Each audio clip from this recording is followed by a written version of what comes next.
कराई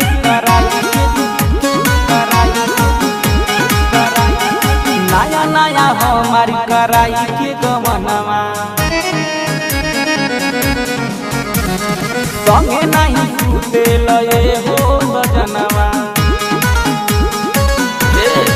नया नया हमारी कराई के गवनमा संगे नहीं सुते लए हो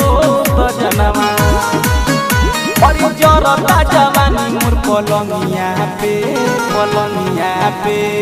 छोड़ के तू राजा अपना कनिया के पता में न चावल न चनिया के कोई के दियानी जवनिया के पता में न चावल न चनिया के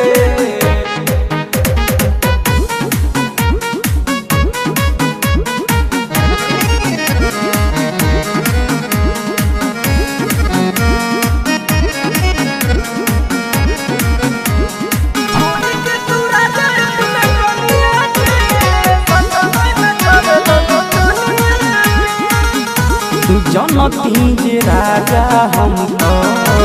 शादी नहीं करो तू यारवा के छोड़ के ना तोहरा पे मर तू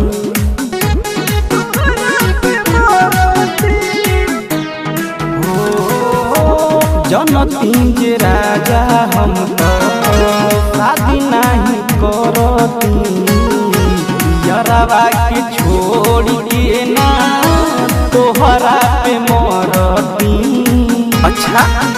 तोर उठेला मोर अलनिया में छोड़ के तू राजा अपना कनिया के पता में न चावेल न चनिया के बुझल न मोर परेशानिया के पता में न चावेल न चनिया के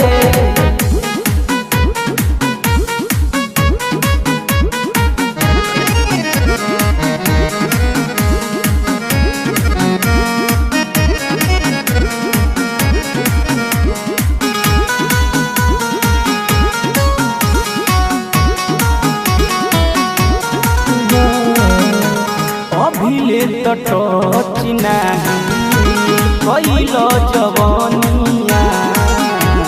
सजल सपना